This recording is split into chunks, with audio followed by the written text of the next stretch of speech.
Alhamdulillahi nahmaduhu wa nasta'inuhu wa nastaghfiruh wa na'udzu billahi min syururi anfusina wa min sayyiati a'malina may yahdihillahu fala mudilla lahu wa may yudlil fala hadiya lahu wa asyhadu an la ilaha illallah wahdahu la syarika lah wa asyhadu anna muhammadan 'abduhu wa rasuluhu sallallahu alaihi wa ala alihi wa ashabihi ajma'in, amma ba'd. Kita lanjutkan keterangan yang disebutkan oleh penulis buku ini. Wa ilaika baqatan atiratan min hayati salafina salih.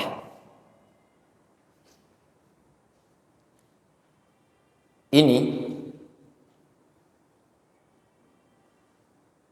disajikan untukmu berupa contoh-contoh kehidupan yang sangat harum dari kehidupan para salafun salih fi syiddati iqbalihim ala Allah wa isti'dadihim lil liqa'ihi, berupa semangatnya mereka untuk ibadah kepada Allah Subhanahu wa taala dan persiapan mereka untuk berjumpa dengan Allah Subhanahu wa taala. Qala Sulaiman ibnu Daud al-Mahari, Sulaiman ibnu Daud al-Mahari mengatakan, Sami'tu Sa'id al-Adam, aku mendengar Sa'id al-Adam, wa kana law qila lahu anna al-qiyamah taqumu ghadan mastata'a ay yazdada min al-ibadah. Dulu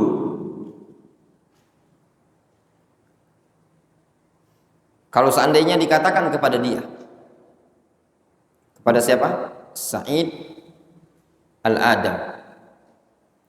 Kalau seandainya dikatakan kepada Sa'id al-Adam bahwasannya kiamat itu akan terjadi besok, mastata'a ayyazdada minal ibadah, niscaya dia tidak akan mampu untuk bertambah ibadahnya tadi.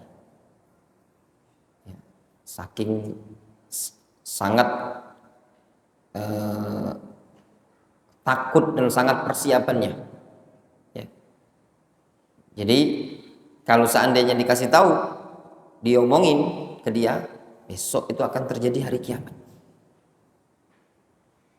Apa yang terjadi pada beliau? Mastata'a ayyazdada minal ibadah. Sampai-sampai beliau tidak mampu untuk menambah ibadah sama sekali. Ya. Betul-betul apa? Semangat beliau.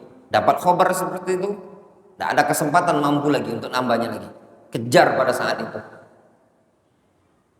Bukan ada istilah, oh sudahlah nanti besok ada kesempatan.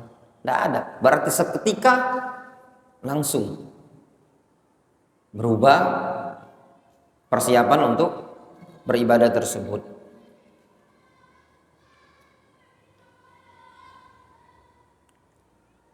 Wa hadza Abdurrahman Ibnu Mahdi yaqul, ini Abdurrahman Ibnu Mahdi, beliau pernah berkata, law qila li Hammad ibni Salamah,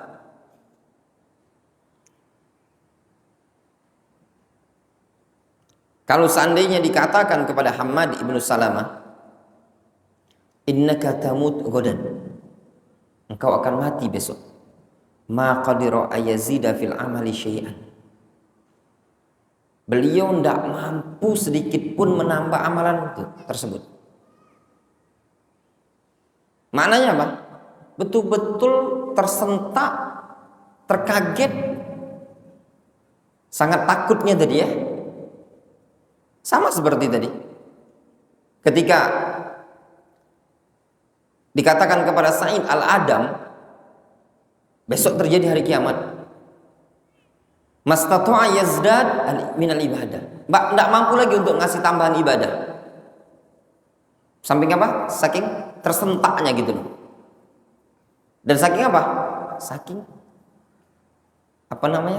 besar semangat ibadahnya tadi. Menunjukkan apa? Gambarnya itu tadi, dia tuh sudah persiapan, tidak perlu lagi mau ditambah. Faham gambarnya? Berarti betul-betul persiapan kan? Sesuatu yang tidak bisa ditambah itu berarti kan sudah berada pada puncak full. Kalau udah full tidak bisa ditambah. Jadi kalau seandainya dibilang sama Sa'id Al-Adam, antum besok mau kiamat loh, tidak bisa lagi ditambah ibadahnya tuh. Difahami? Kalau dikatakan kepada Abdurrahman bin Mahdi, sebagaimana Abdurrahman bin Mahdi mengatakan, kalau dikatakan kepada Hamad bin Salamah, engkau akan mati besok, tidak bisa ditambah lagi amalannya. Apa maksudnya? Beliau betul-betul sudah full ibadahnya sudah. Ini ungkapan mubalaghah sebenarnya ya, ungkapan mubalaghah. Yang namanya seseorang itu pasti bertambah dan berkurang, tapi gambaran orang itu menunjukkan dia ini orang yang memang sudah setiap hari itu sudah full dengan ibadah. Misalkan ini Wandi rajin terus, dibilang besok Wandi ujian, maka orang lain akan mengatakan, udahlah kalau Wandi tidak perlu belajar lagi. Difahami? Yang lain murojaah, Wandi tidak perlu belajar lagi, tidak perlu murojaah lagi. Kenapa? Sudah full belajarnya tadi. Difahami? Wa qala Al-Humaidi, berkata Al-Humaidi, an Ibnu Uyainah, dikatakan kepada Ibnu Uyainah, atau Al-Humaidi berkata tentang Ibnu Uyainah, kana bil Kufah salasah, dulu di Kufah itu ada 3 orang. Lau qila li ahadihim, kalau seandainya dikatakan kepada mereka, innaka tamut ghadan, engkau akan mati esok, maka la yaqdir ayazida fi amalihi, niscaya dia tidak akan mampu untuk menambah amalan tadi. Kenapa? Karena sudah full. Siapa itu? Muhammad ibnu Sawqah, wa Amr ibni Qais al-Malai, wa Abu Hayyan at-Taimi. 3 orang ini tadi di kalangan salaf yang ibadahnya luar biasa, full.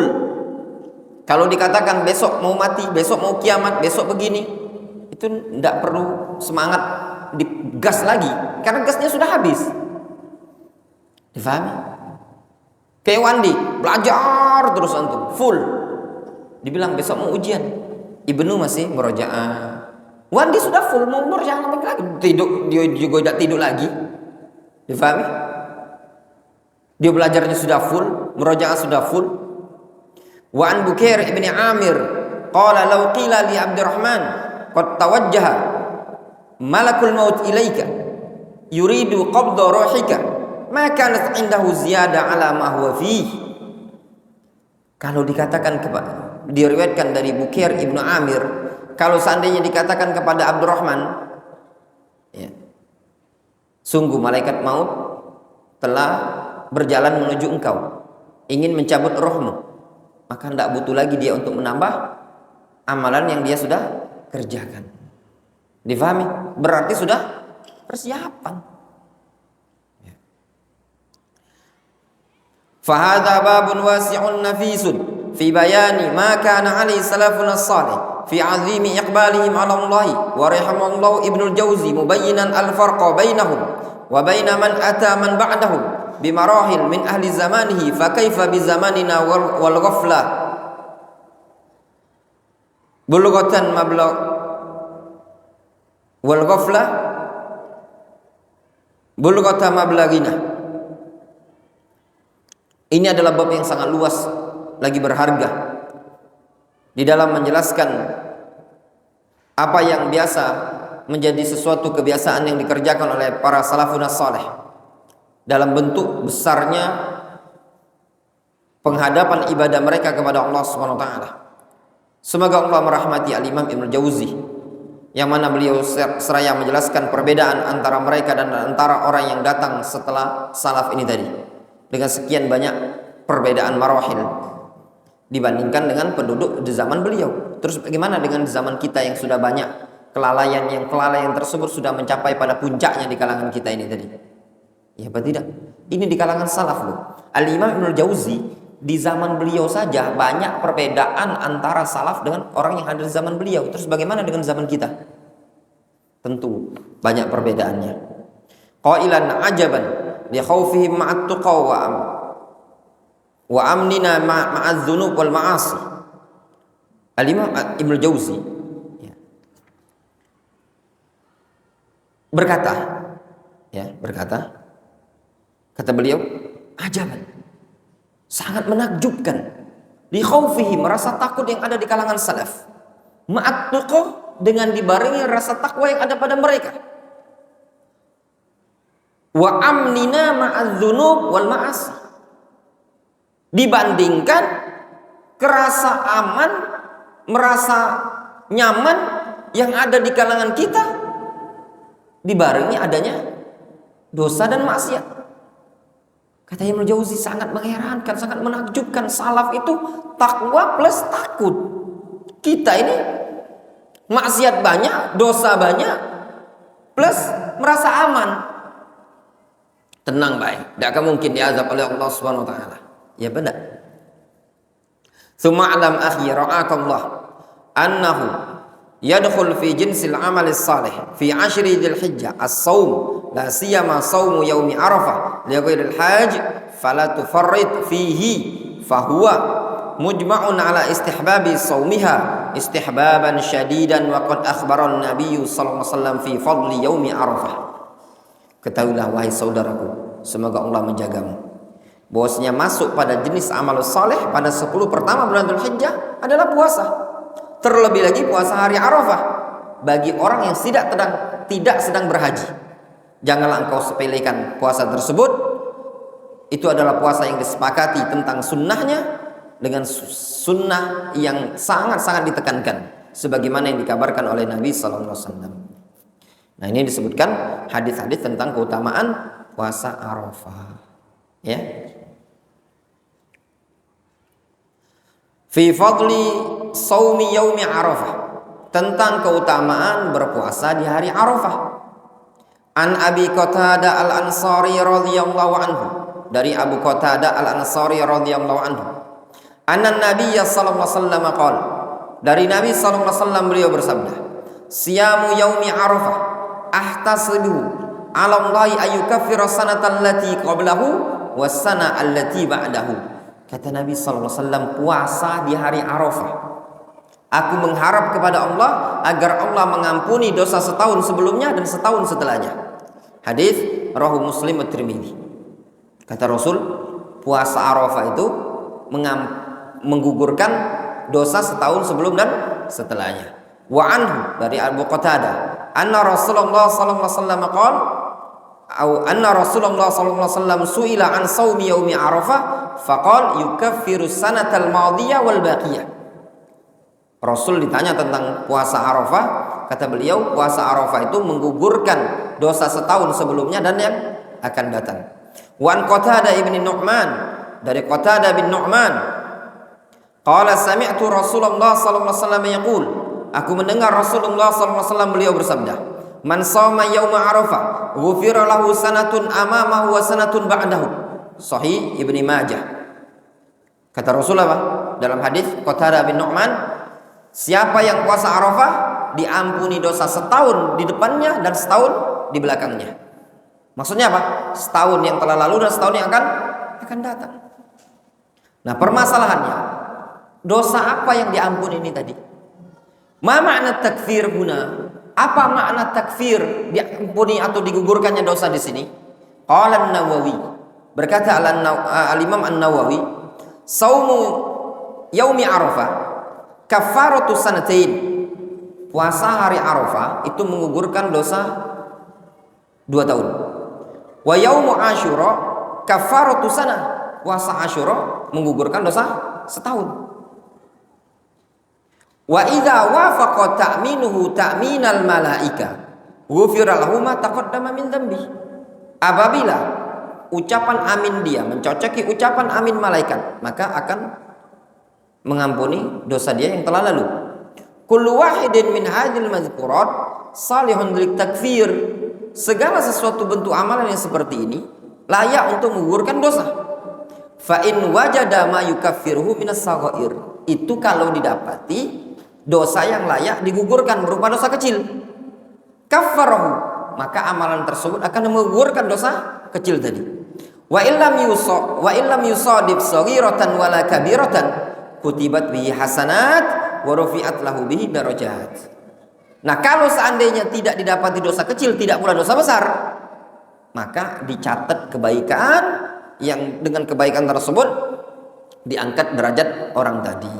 Wa in sadafa kabiratan aw kaba'ira wa lam yusadif saghair rajauna an tukhaffif minal kaba'ir. Kata Imam An-Nawawi, kalau seandainya ya, tidak didapati dosa besar, nah ada orang tersebut tidak punya dosa besar, maka kata Imam Nawawi, kalaupun tidak ada dosa besar, tidak ada dosa kecil, kami berharap ya, atau wa in sadafa kabiratan, kalau seandainya bertemu dengan dosa besar, dia tidak ada dosa kecil, dia cuma dosa besar. Walam yusadif saghair, dan tidak berjumpa dengan dosa kecil. Rajauna an tukhaffif minal kaba'ir. Kami berharap itu bisa meringankan dosa besar. Difahami? Jadi gini kesimpulannya. Kalau dia ada dosa kecil, maka gugurkan dosa kecil. Kalau tidak punya dosa kecil, tidak punya dosa besar, maka ngangkat derajat.